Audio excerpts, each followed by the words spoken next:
Okay, well then, why don't we get started? I would love to say good morning and happy Wednesday. Thank you for joining us. I am Allison Manley, Director of Marketing at Canopy Studios. Today we're hosting a webinar just for you all at UCSF about inclusive content strategy. As many of you know, Canopy designs, builds, and supports websites for clients who want to make a positive impact. And we think everyone at UCSF is doing just that. A little bit about Amy June. She is Canopy's community ambassador. And as such, she keeps the team connected to the open source communities for both WordPress and Drupal. She does training, speaking, volunteering, and collaborating at camps and cons across the nation. And she is also an avid Volkswagen enthusiast, so you can follow her on all the social places at Volkswagen Chick. I think she's got her handles in one of her slides. There is a reminder that there is a Q&A button at the bottom of your screen. So at any time during the presentation, if you have a question for Amy June, please enter it there. And at the end of the presentation, we'll address all the questions at once. The presentation's only about 15 minutes, so there should be plenty of time left over for questions. So from here, I'm going to turn off my video and turn it over to Amy June. Thanks, Allison. So you are in the right place, inclusive content strategy. I like to quote Barack Obama. He said a while back, we are at a time in our country's history that inclusive language is better than exclusive language. And before I start, I want to acknowledge where I'm sitting today on the Ohlone lands, which many of you are in San Francisco as well. But I just want to acknowledge the traditional ancestral lands that I'm sitting on. And as Allison said, my name's Amy June. I am the open source community ambassador.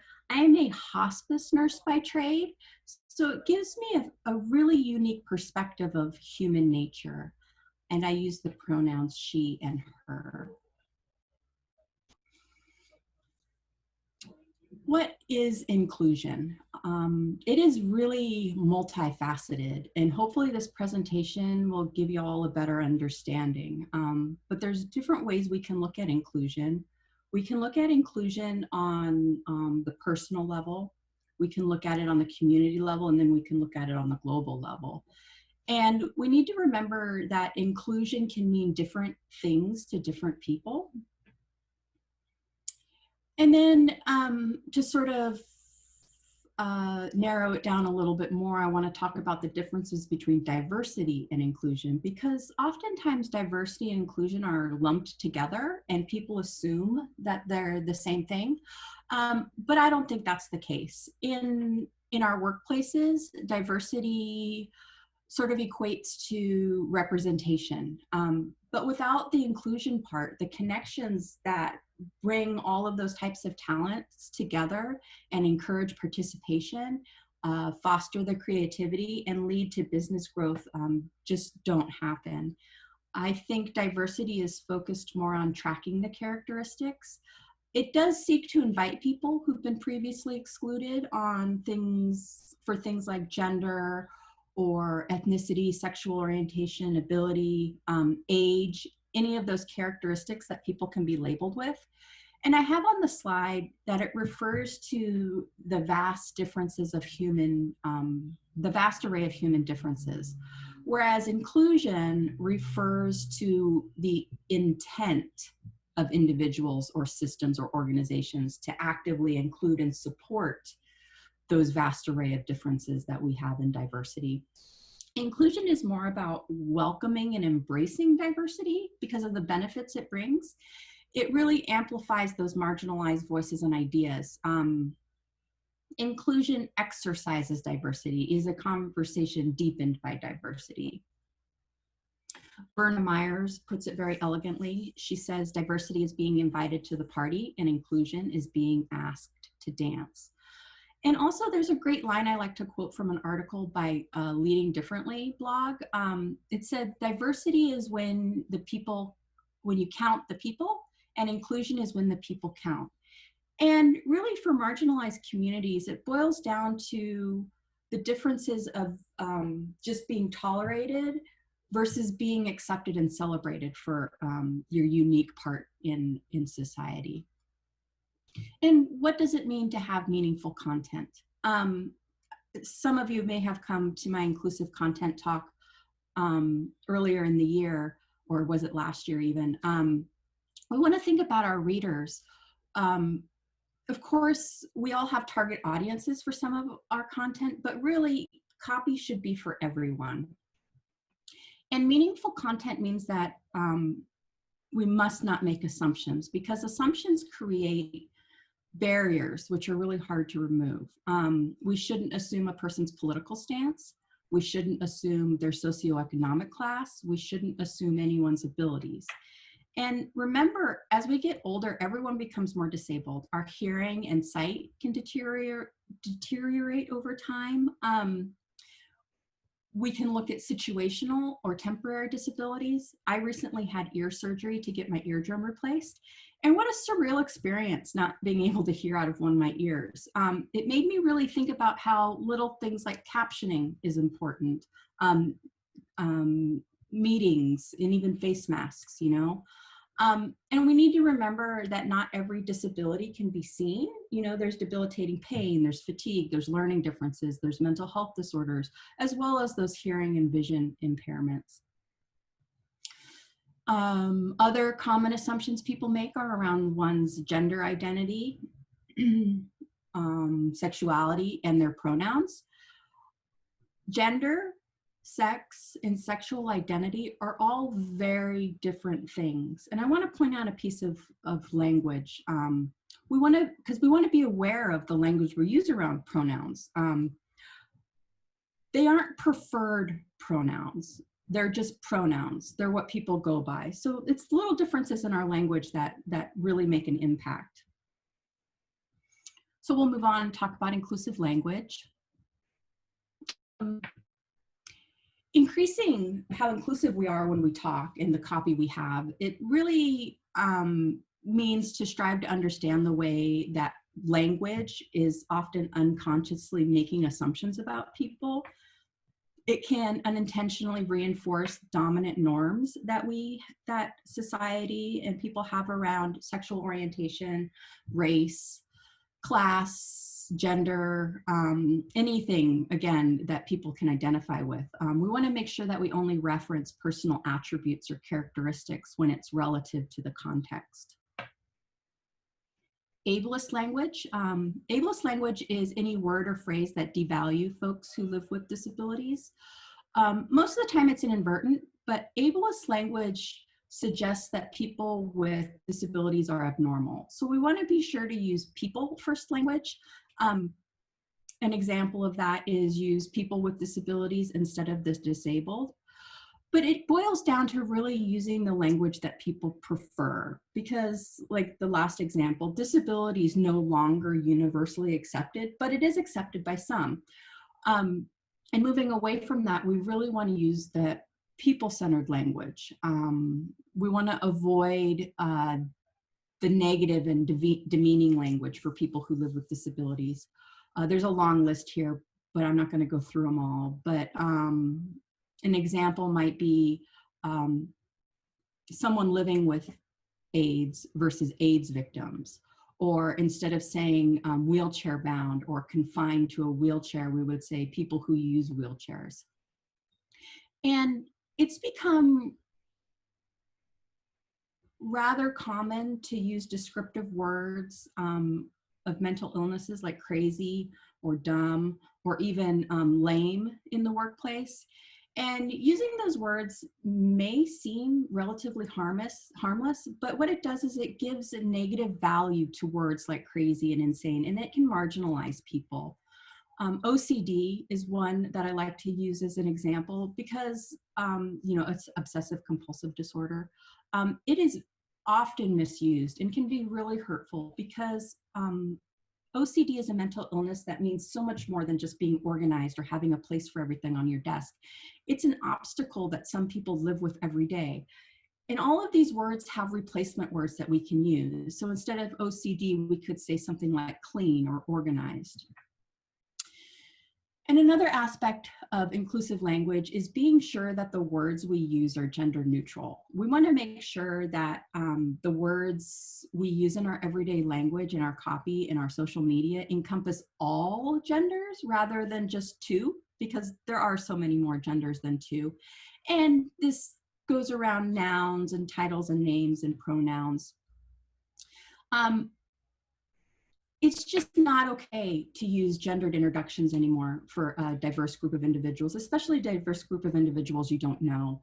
The words may seem benign, but if it bothers someone in your crowd that people call them guys, really the best thing to do is to call them something else. And like the previous slide, there's always words that you can use for replacements. You know, instead of hey guys or dudes, we use folks or you're all or people. And a couple of examples on this list, you know, using the word staffed or handled rather than manned, or go in between rather than middleman. And instead of using terms like women and men, we use everyone. Children instead of boys and girls. Kindred or siblings instead of brothers and sisters.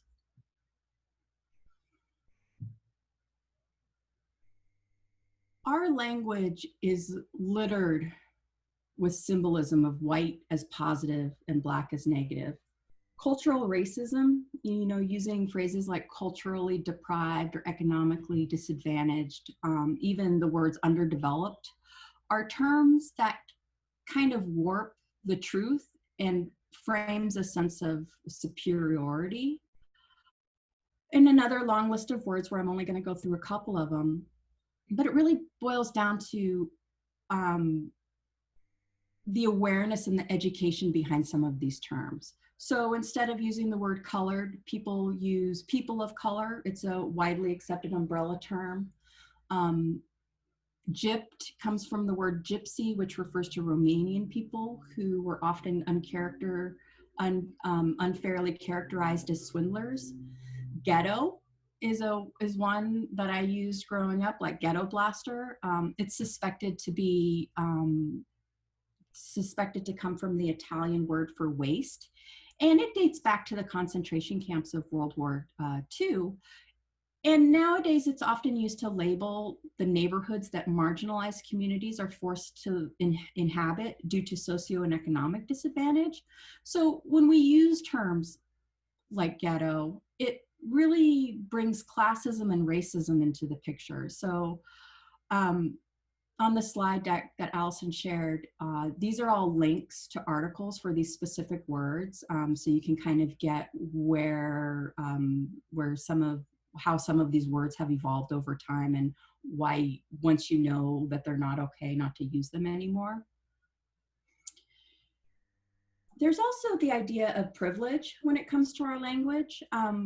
Back to those assumptions, we don't want to make the assumption that everyone has a certain level of education. For example, we shouldn't assume that all people have graduated from high school or have gone to college or will go to college after high school, especially in the tech world.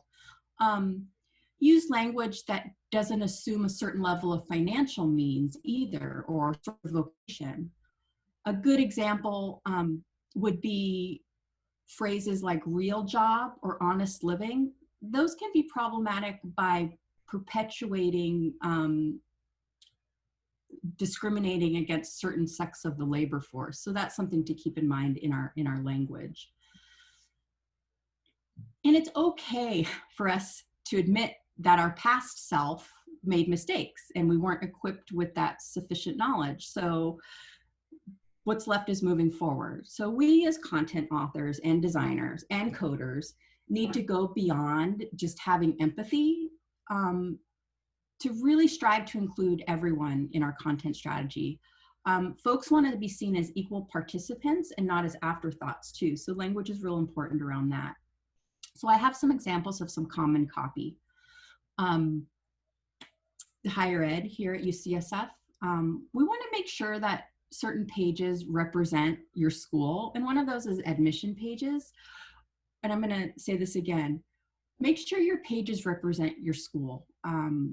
There's the idea of stereotype threat. That refers to the risk of confirming negative stereotypes around a person's ethnic, gender, racial, or cultural group.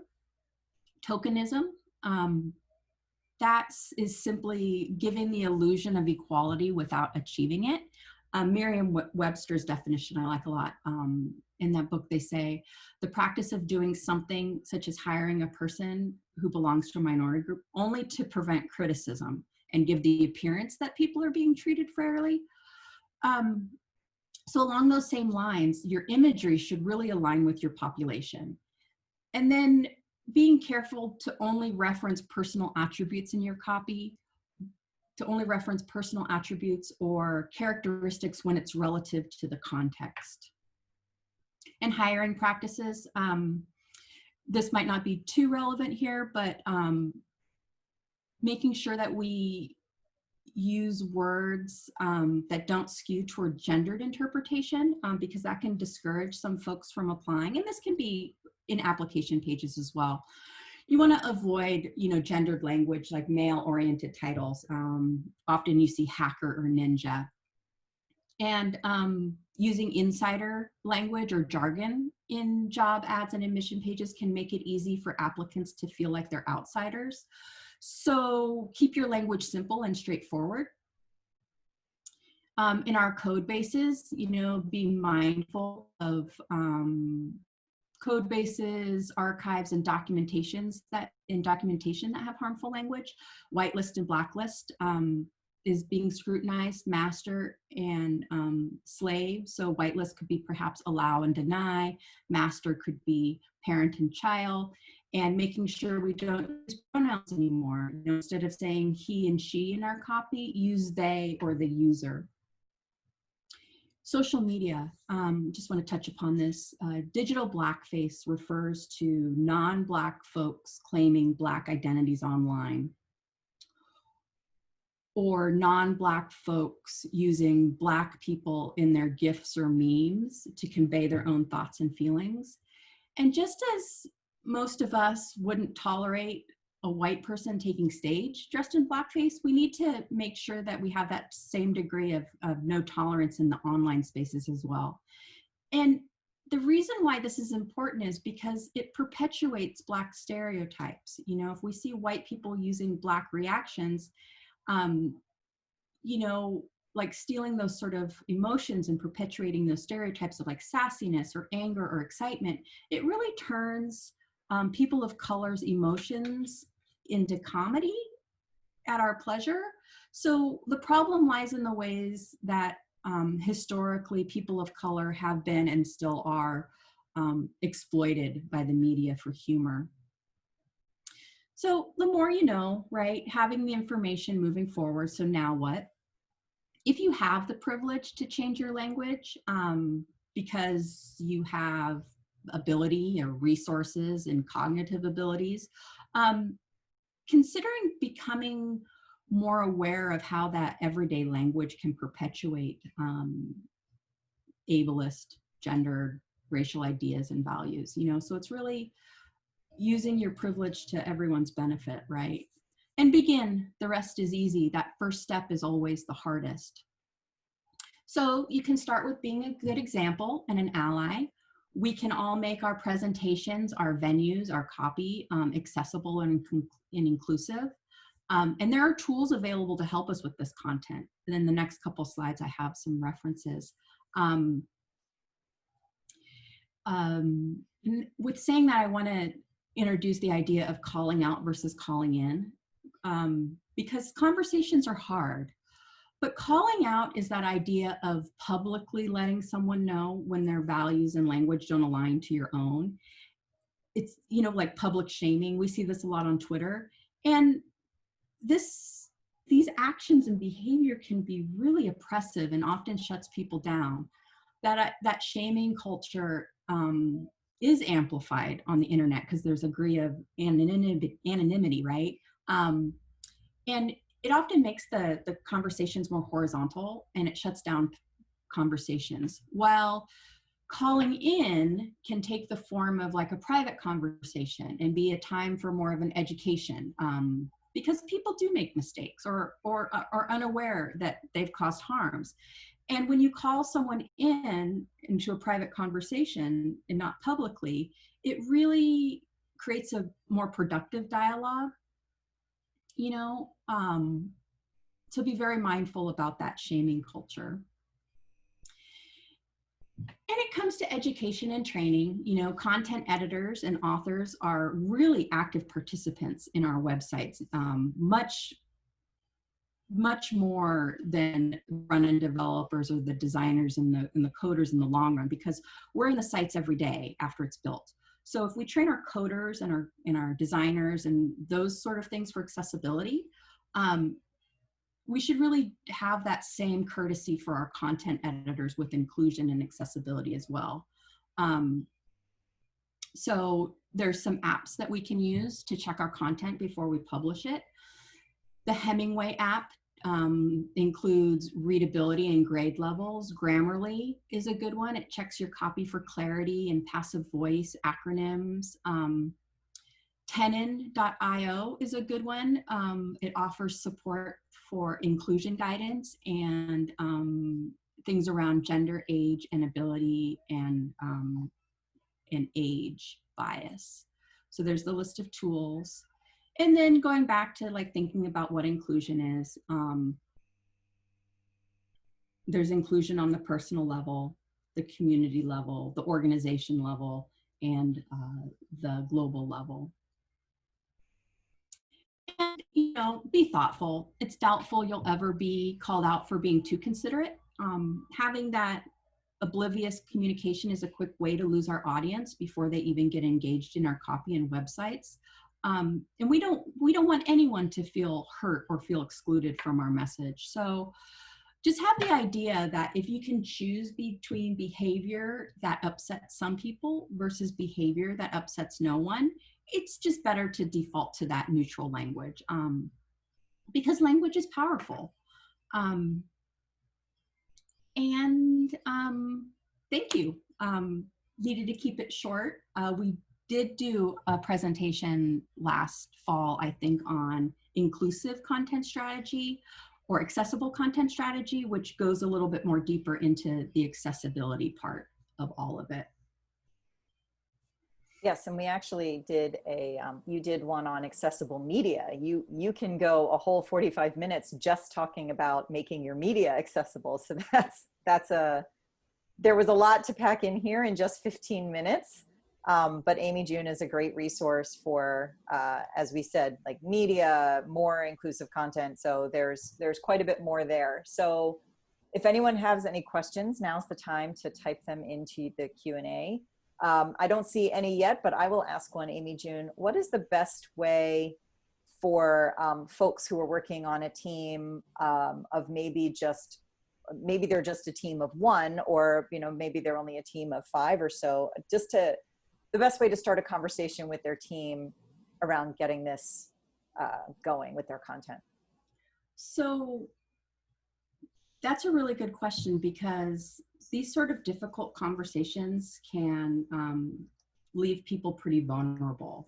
So on an organization level, it's hard to implement processes like this, but it can start something in the human resources side of it, where it can be an inclusion training and then supporting articles. And a lot of it is, before those wider conversations happening, really being an advocate yourself if you see someone using some language. And like I said, most of it's inadvertent or unintentional, or just the unawareness that the language is harmful, is really just, pinging them and saying, hey, there's this word that you used and I read this article, and like really have it be this education-based conversation versus the shaming conversation, because I think once people know why something is hurtful, because in the one slide for the racial undertones, there's a whole lot of sayings in there, and I've linked them to different articles. It's really surprising how our language has changed and evolved, So I think like approaching it more of an educational, a chance to have that educational conversation, really. I hope that made sense. Okay, someone had a question. Samantha had a question. who would you say, do you have a good example of people who are embodying accessibility language very well on their site? That are doing what on their That site? are using accessible language really well. Do you have any examples of how it's used very well? And if you can't think of one off the top of your head, we could always send it in a link tomorrow. Yeah, I want to, I know lots that don't use it well. I don't know one. That's really horrible because I don't notice when it's used well. What I do is I notice when those ableist words are on there, which is horrible to say. But no, I can come up with an example and send that along. Okay, great. Yeah. Someone else is asking, Mark is asking, he finds that student admission pages often show how diverse they want a campus to appear and don't actually reflect the actual ethnicity numbers on campus. So that goes along the line with someone asking, please talk more about tokenism. Yeah, and that's a hard one. I don't think anyone really has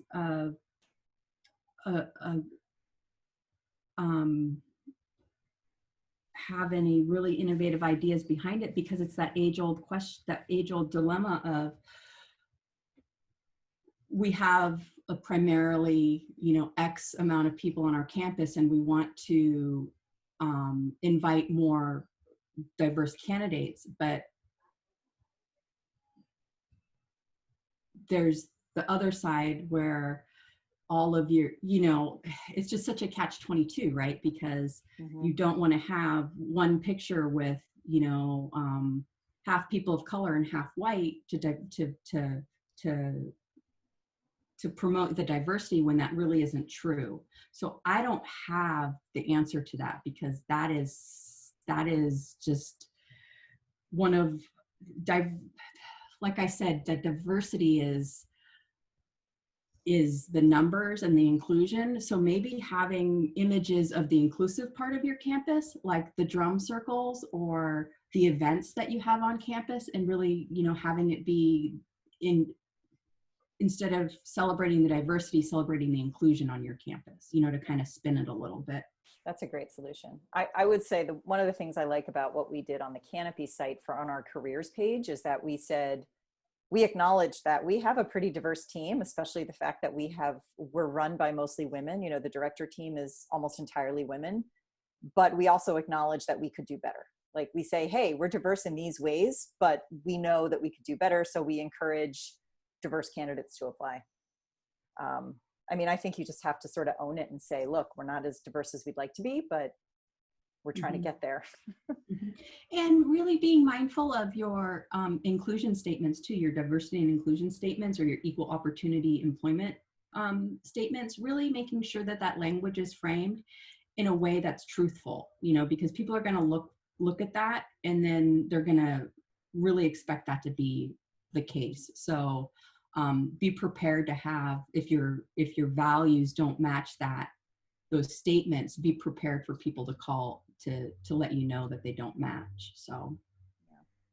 All right, well, we are at time, so that is all the time we have for questions. I want to thank everyone here for joining. We really appreciate it. I will be sending out a recording and the deck of this webinar hopefully by end of day tomorrow. We've typically been able to turn these around in 24 hours. If you want to share it with others, I'll make sure to include links to Amy June's previous presentations where she goes more in depth on particular topics like media or content.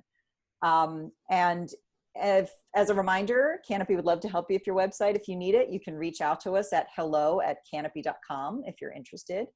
Have a wonderful rest of your week. And that's a wrap. Thanks, everybody.